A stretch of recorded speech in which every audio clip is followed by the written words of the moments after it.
Okay, ich werde mein Geheimnis mit dir teilen, wie ich mich aus der Hypervigilanz befreit habe und mein Nervensystem nachhaltig beruhigt habe. Vorher schauen wir uns aber anhand eines Testes erstmal an, ob du überhaupt von einer erhöhten Wachsamkeit betroffen bist. Anschließend lösen wir dieses Phänomen gemeinsam auf, damit du endlich wieder genesen kannst. Den ganzen Tag schlägt mein Herz wie verrückt. Ich merke auch diese Herzstolperer. Merken die mir das an? Der schaut irgendwie so skeptisch. Ich möchte eigentlich gar nicht darauf achten, was die anderen über mich denken, aber ich komme aus diesem Modus gar nicht heraus. Kann das sein, dass der gerade über mich ein bisschen spricht oder so? Wirklich irgendwie nicht richtig? Etc. etc. Mein Nervensystem ist auch so angespannt und ich beiße mir immer auf die Zähne in der Nacht. Ja, das sind alles mögliche Symptome einer Hypervigilanz. Die allermeisten Menschen oder auch im Internet, wenn man oft so recherchiert, haben die Meinung bzw. glauben, dass diese Symptome immer etwas mit einem Trauma zu tun haben. Also, ich war ja nicht im Krieg, ich habe ja nicht irgendetwas Schlimmes erfahren, aber trotzdem geht's mir die ganze Zeit so. Ab und zu habe ich auch diese Gefühle der Derealisation und fühle mich so neben mich stehend. Ich kann mich gar nicht konzentrieren. Ich habe doch bestimmt ein Trauma. Das kommt jetzt ein bisschen so drauf an, was ein Trauma überhaupt ist. Wie gesagt, schon gerade eben erwähnt, glauben die allermeisten Menschen, ein Trauma hat immer irgendetwas mit Auschwitz-Birkenau zu tun oder sonst irgendwie was, ja. Also das hat damit erstmal gar nichts zu tun in erster Linie. Zum Beispiel kann es für die allermeisten Menschen, und es ist tatsächlich auch so, für die allermeisten Menschen ziemlich traumatisch sein, wenn man das erste Mal in seinem Leben eine Panikattacke hatte. Seitdem hat man irgendwie das Gefühl, das Leben ist nicht wieder so, wie es einmal war. Und das hat einen ganz bestimmten Grund. Wenn wir das erste Mal konfrontiert werden mit so einer schlimmen, starken, emotionalen Reaktion, dann hat man irgendwie so das Gefühl, das Leben ist nicht mehr dasselbe, was es früher einmal war. Früher hat man bewusst gar nicht darüber nachgedacht, ob die anderen einen ansehen, ob man anders ist, ob das Nervensystem angespannt ist, ob das Herz rast. Man hat auch nicht die ganze Zeit immer so nach innen geschaut, ob da alles in Ordnung ist und wie ich auf die anderen wirke. Man hat auch irgendwie nicht so eine starke verzerrte Wahrnehmung gehabt. Dazu kommen wir übrigens im Laufe des Videos noch, was eine verzerrte Wahrnehmung ist. Aber diese ganzen Symptome waren ganz selbstverständlich nicht da, weil man dieses schlimme Erlebnis nicht hatte. Jetzt ist irgendwie alles anders.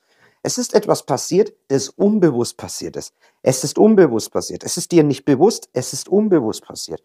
Damals hattest du ganz selbstverständlich auf eine ganz normale Art und Weise dieses Gefühl von Vertrauen in dir. Es war einfach Vertrauen da. Du musstest dir nicht darüber Gedanken machen, wie du auf andere wirkst. Du hast dir nicht darüber Gedanken gemacht, ob dein Herz rast, wenn du ins Schwimmbad gehst oder ob du dich mit Freunden triffst. Du hast dir auch nicht darüber Gedanken gemacht, wenn ich mal in die Stadt gehe, wie ich auf die anderen wirke und schauen die mich irgendwie komisch an, bin ich irgendwie anders. Das ist alles da und danach gekommen. Das ist alles nach dieser Erfahrung gekommen, nach der ersten Panikattacke, nach der ersten Derealisation, Zwangssymptome oder gar eine mittelschwere Depression. Es ist alles danach gekommen und danach hast du etwas verloren, dieses Vertrauen in dir.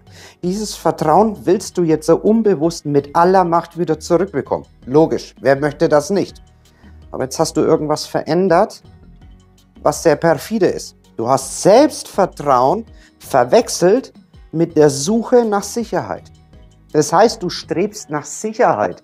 Du strebst nach absoluter Sicherheit. Ist mit mir alles in Ordnung? Wie wirke ich auf die anderen? Wie ist mein Herzschlag? Was macht mein Puls etc.? Was ist diese Derealisation? Geht es wieder weg etc.? Und dann sicherst du dich bei anderen ab. Geht's wieder weg? Wie geht's mir etc.? Googelst. Du merkst, all diese Mechanismen, die außen um dich herum sind nur Strategien, um zu versuchen, dieses Gefühl des Vertrauens wieder in sich zu bekommen, und du kriegst es nicht. Und diese ganzen Symptome, wie du dich verhaltest und es auch aufrechterhältst, das nennt man dann erhöhte Wachsamkeit. Das ist eine sogenannte Hypervigilanz. Wir schauen uns jetzt einmal den Test an, ob du wirklich unter einer Hypervigilanz leidest. Und die allermeisten verstehen das nämlich falsch. Vor allem, wenn wir uns den Test jetzt ansehen, werden viele sagen, ja, das ist doch Hypersensibilität. Nein, da gibt es einen fundamentalen Unterschied. Wenn du das genau wissen willst, was der Unterschied ist, da gibst du hier oben auf den i ein Video von mir, wo du dir das ansehen kannst. Aber jetzt zum Test. Schauen wir uns einmal an, was ist überhaupt hypervigilant und erkennst du dich da wieder? Dann kannst du es mir auch gleich in die Kommentare hineinschreiben. Das ist unter anderem dieses kontinuierliche Beobachten. Vor allen Dingen am allermeisten, wenn wir irgendwo hingehen, wo viele Menschen sind oder so. Auf einmal ist es irgendwie so ein Gefühl, das wie autonom in uns innen drin sich von alleine verselbstständigt und unsere Sinne im Bewusstsein sich von innen nach außen verlagern. Das bedeutet jetzt, man schaut so nach außen, was ist hier eigentlich los? So ganz nach dem Motto, bin ich in Bedrohung? Und so fühlt sich das dann auch. Und das daraus resultierend hat dann auch zum Beispiel so, aus diesem Grund heraus kommt dann dieses durchgehende erhöhte Angstniveau. Das bedeutet, wir haben jetzt latent, nicht ausgeprägt unbedingt in einer Panikattacke, aber latent in uns diese ständige Unruhe, ja, die hier so unten drin ist, wir fühlen nicht so gut, etc. Und dann schaltet der ganze Körper um. Und ganz ehrlich, ich kann davon ein Lied singen. Ich war mal einer von euch. Bei mir war das wirklich ganz genauso. Vor allen Dingen, wenn ich dann irgendwie in die Innenstadt gegangen bin und da waren dann viele Menschen, da habe ich mir gedacht, was ist denn jetzt los? Auf einmal ist es irgendwie so, als dreht sie hier den Schalter um, tack, und jetzt bin ich in einem anderen Niveau innen drin. Total komisch irgendwie, ne? Muss man ehrlich sagen. Dann haben wir eine erhöhte Schreckhaftigkeit. Vielleicht erkennst du das auch wieder bei dir. Und ganz kurz nochmal vorweg, es müssen nicht unbedingt alle Symptome, es ist schon klar, 100% zu dir dazu passen, denn ich bin jetzt nicht der größte Fan von einem WHO-Katalog mit ICD-11, zack, abgehakt, tak, tak, tak, tak, du hast die und die und Diagnose. Für mich steht der Mensch im Fokus und jeder hat ungefähr, es geht auf jeden Fall in diese Richtung, dass wir uns richtig verstehen. Also übertriebene Schreckhaftigkeit, was bedeutet das in der Praxis? Das kann zum Beispiel passieren, dass du irgendwo bist und sagst, ey Juancho, was ist das? Ne, also du erschrickst dich dann so, ne, ein bisschen, ne, und dann fühlst du dich irgendwie dabei dann sofort so halt einfach erschreckt, ne, obwohl eigentlich nicht unbedingt jetzt der Otto-Normalverbraucher sagt, da würde ich mich erschrecken. Dann haben wir ausgeprägte Bedenken.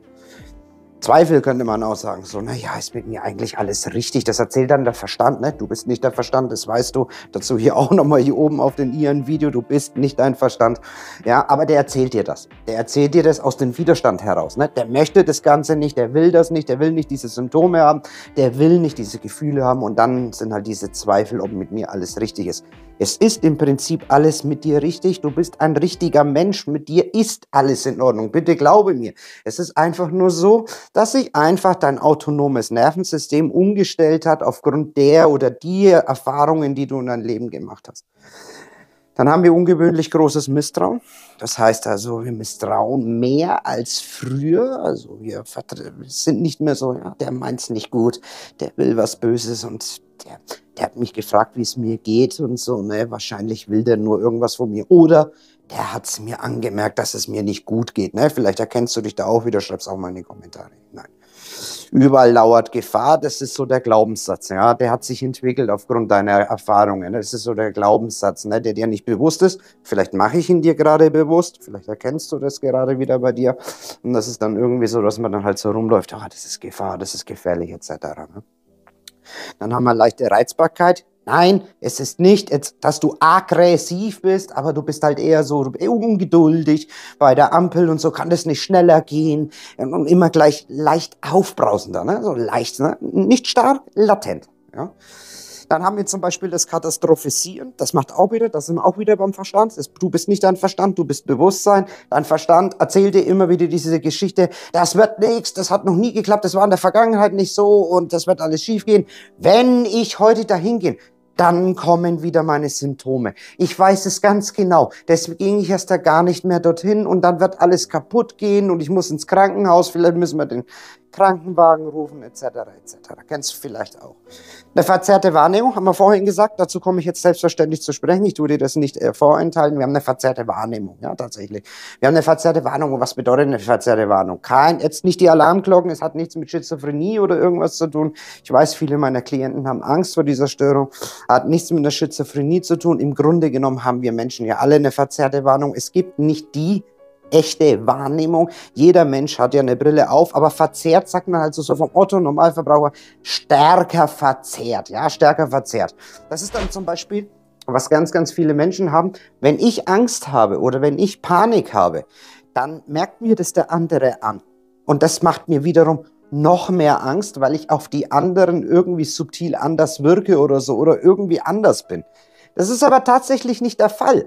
Das ist nicht der Fall. Die Menschen, die merken dir das gar nicht an, wenn du starke Angst hast. Im besten Fall merken sie sich oder denken sie sich vielleicht, der ist aber heute ein bisschen so neben der Spur. Ne? Also du merkst, jeder lebt durch seine Gefühle, der Farbe der Gefühle, die Art, seine eigene Welt aus. Sozialphobie muss nicht unbedingt Sozialphobie als Diagnose auch wieder hier im ECD-Code sein, aber es ist auf jeden Fall so, dass man halt einfach stärker mehr Angst hat vor Menschen, mit denen in Kontakt sind. Man ist sozial gehemmter, sagen wir es mal so, gehemmter. Dann haben wir selbstverständlich noch die körperlichen Symptome. Wir haben einen erhöhten Puls, habe ich vorhin schon auch erwähnt. Der ist ein Verstärker, das macht das vegetative Nervensystem. Vor allen Dingen der Sympathikus, das ist der Teil des autonomen Nervensystems, der dafür verantwortlich ist, dass wir mehr in diesen Fight-of-Flight-Modus hineinkommen. Wie man das Ganze auch beruhigen kann, hier oben auch mal ein Video von mir auf den i. Erhöhter Puls, wie gesagt, gerade hatten wir Schwitzen, Zittern. Schwitzen, Zittern ist Aufwand. Also es gehört auch alles zum Sympathikus dazu. Im Übrigen völlig ungefährlich, aber sehr unangenehm, wenn man ehrlich ist. Ne?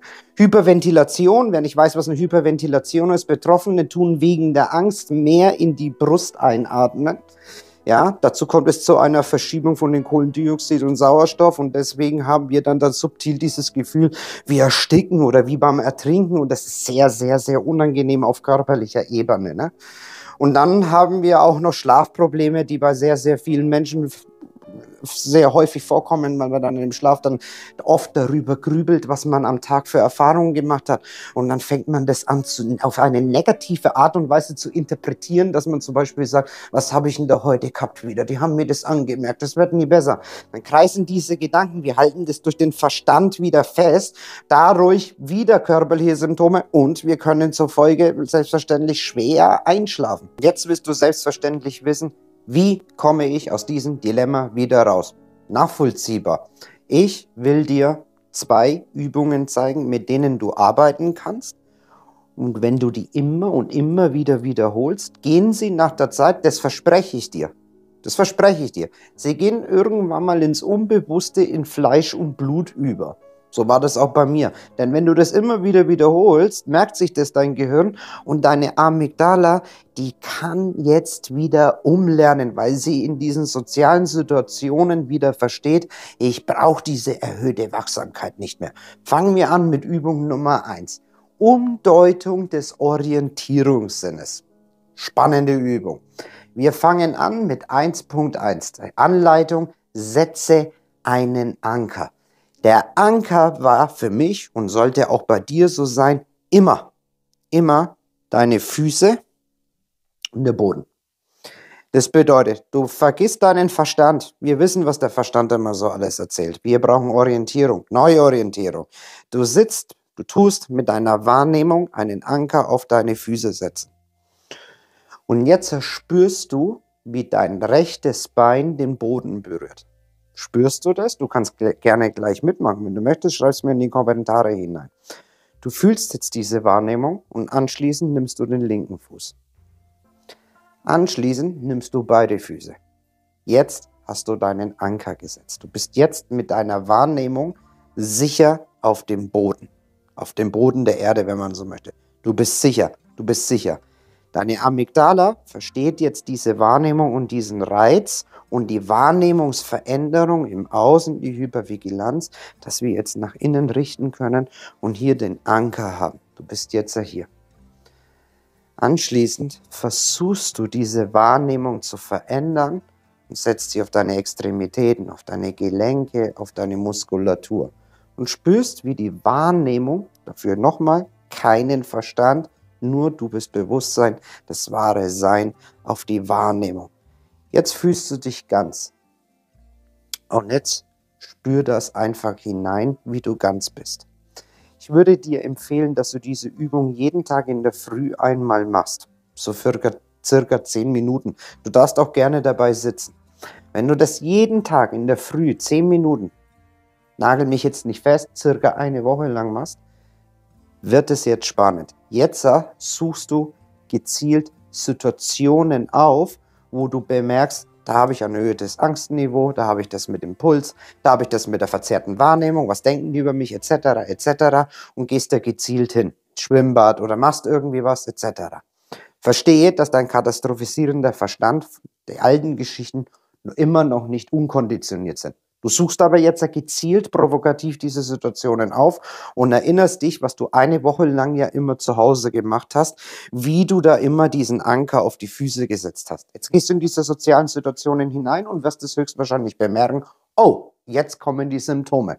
Jetzt setzt du deinen Anker ganz bewusst, bist im Schwimmbad, bist du im Kino, ich weiß es nicht, im Restaurant mit deiner Frau was essen, in der Arbeit, an der Kasse etc. Du setzt deinen Anker. Du setzt deinen Anker und gehst in die Extremitäten und tust dich bewusst in diese Gefühle der Extremitäten den sicheren Anker auf den Boden setzen.